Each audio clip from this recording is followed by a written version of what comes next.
We all know Disney has gone completely woke, which is one of the reasons that we here at Daily Wire created Bent Keys, that your kids can watch content that is not completely woke and you can feel safe doing that. South Park just dropped a bombshell, pulling no punches as it took on Kathleen Kennedy and Disney's Star Wars in one of its most biting episodes yet. With razor-sharp humor, it mocked the franchise's obsession with nostalgia, corporate agendas, and shallow diversity, striking a chord with frustrated fans everywhere. But as the cracks in Lucasfilm's empire grow wider, one question remains. Can Star Wars ever find its way back to the magic that made it a legend?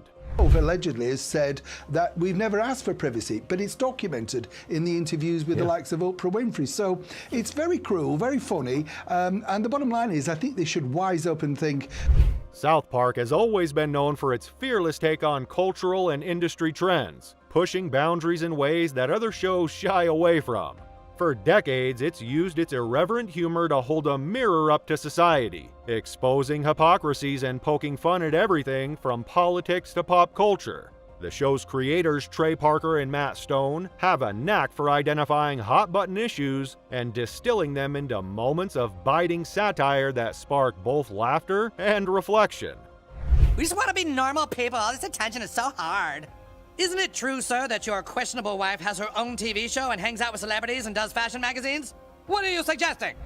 It doesn't just make fun of trends, it dismantles them, often capturing the frustrations of the audience it satirizes. It's this boldness that has kept it relevant for over 25 years, making it a cultural touchstone for tackling uncomfortable truths. What has happened? Kathleen Kennedy is terrible at everything. And she decided that, it'd be a genius move is to take all of Disney's classic IP and replace all the classic characters. In their recent episode, Joining the Panderverse, South Park sets its sight on Kathleen Kennedy and Lucasfilm, focusing on what many see as the misguided direction of the Star Wars franchise under her leadership. The episode pulls no punches, portraying Kennedy as a caricature obsessed with superficial diversity at the expense of quality storytelling. One of the most memorable moments involves the phrase, "Put a chick in it, make her lame and gay," a line that has since gone viral. This sharp critique encapsulates what many fans feel is Hollywood's tendency to prioritize tokenistic representation over genuine, engaging narratives. Dave's been developing Star Wars storytelling inside Clone Wars, Rebels. I hesitate to say it's a big meetup from just those three because so much of the work that he has done for 20 years. Kathleen Kennedy's tenure as the head of Lucasfilm is one of the most polarizing leadership stories in modern Hollywood. When she first took the reins in 2012, fans had high hopes. After all, she'd been handpicked by George Lucas himself, who described her as a steward of his legacy. Kennedy promised to honor Lucas's vision while taking Star Wars into a new era, blending the magic of the original trilogy with fresh ideas. For a brief moment, it seemed like the galaxy far, far away was in good hands. After Rise of Skywalker. So we're excited to be doing that now. As we move into the future space, which this story is about 15 years outside of Rise of Skywalker. However, things quickly took a turn. One of Kennedy's first major decisions was to reject George Lucas's outlines for the sequel trilogy. Lucas had drafted a plan that he believed would carry the saga forward while staying true to its roots. Instead, Kennedy opted for a completely new direction, leading to the trilogy that began with The Force Awakens. While the first film was a commercial success, the cracks in the foundation soon became apparent. Without Lucas's guiding vision, the trilogy lacked coherence, and its reliance on nostalgia left many fans feeling unsatisfied. By the time The Rise of Skywalker hit theaters, even some of the most devoted fans were openly critical of the series' direction. Good to see you here at Star Wars Celebration. We're on the heel of you were announcing 3 movies yesterday at the panel. And it's also, over the past couple of years, we've heard a lot of rumors and different announcements and different things that are official, different things. Star Wars has always had an almost magical hold on its fans, with the original trilogy standing as a cultural cornerstone. But over the years, Disney's approach to the franchise has become a double-edged sword, relying too heavily on nostalgia to keep the brand alive. Instead of venturing into bold, uncharted territory, the franchise has often leaned on rehashing the past, hoping the familiarity of the original trilogy's magic will sustain its relevance. While this strategy has given fans some memorable moments, it has also exposed a significant weakness: the inability to truly move forward. Characters like Mando, Bo-Katan, right? I know Dave is doing a movie. Can we start seeing crossover the other way? Yeah, I think we can. I think it more than likely it will start with what Dave's doing. One glaring example of this is Luke Skywalker's return in The Mandalorian and The Book of Boba Fett. Both instances were undeniably exciting for fans in the moment. Seeing a young Luke wielding his lightsaber with the confidence of his prime was a dream come true for many. But these moments also came across as a creative crutch. Rather than developing new characters and storylines to captivate the next generation of fans, Lucasfilm seemed to be saying, "Remember how great Luke was? Here he is again." It worked initially, but over time, the reliance on legacy characters has started to feel like an avoidance of taking risks.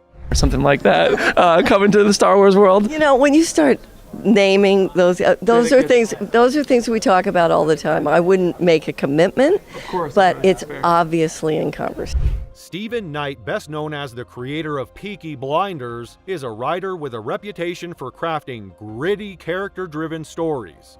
When Lucasfilm announced that Knight would be working on the upcoming Rey-centric Star Wars movie, many were hoping that his unique voice could bring something fresh to the franchise. However, his sudden departure from the project has highlighted deeper issues at Lucasfilm and raised questions about the studio's creative environment. Cases from any of the Star Wars projects to possibly be joining her? Entirely possible. Oh, I love that. Entirely. Okay, the last thing I want to ask you is Thrawn is a character who now is going to be in live action, originated in books. There's other characters that have originated in various mediums. Reports indicate that Knight left the project due to constant interference from Lucasfilm, particularly Kathleen Kennedy. He had written multiple drafts of the script, but each time, his vision was met with revisions that stifled his creative freedom. According to insiders, Knight's ideas were attempting to break free from the nostalgia-driven framework that has dominated Star Wars for years. However, the leadership at Lucasfilm reportedly pushed back, unwilling to deviate from their established formula. This clash ultimately led Knight to walk away, marking yet another high-profile departure for the studio. Fired from Disney. Why? For speaking her mind. And she was one of Disney's most talented and beloved up-and-coming actresses. Gina Carano's firing from The Mandalorian was one of the most controversial moments in recent Star Wars history, and the aftermath has been anything but quiet. Carano, a former mixed martial artist turned actress, had become a fan favorite as Cara Dune, a strong and compelling character in the hit Disney Plus series. But she's unbowed. We sat down with her for a brand new episode of Tucker Carlson today. Pretty amazing interview. Here is Gina Carano explaining how she responded when Disney told her she had to give her. However, her outspoken social media posts, particularly those critical of mask mandates and political ideologies, led to her dismissal. The move sparked a firestorm, with some fans applauding Disney's decision and others accusing the company of ideological discrimination. And done by actors and actresses of all political stripes. You were specifically targeted. Carano didn't go quietly. In 2023, she won a legal victory in her lawsuit against Disney, alleging that her firing was politically motivated and that the company had targeted her for her conservative views. The lawsuit not only highlighted her case, but also raised broader concerns about corporate censorship and the growing trend of cancel culture in Hollywood. Carano's victory sent shockwaves through the industry, sparking debates about free speech, ideological bias, and the treatment of talent who don't conform to industry norms. Responded when Disney told her she had to give her pronouns.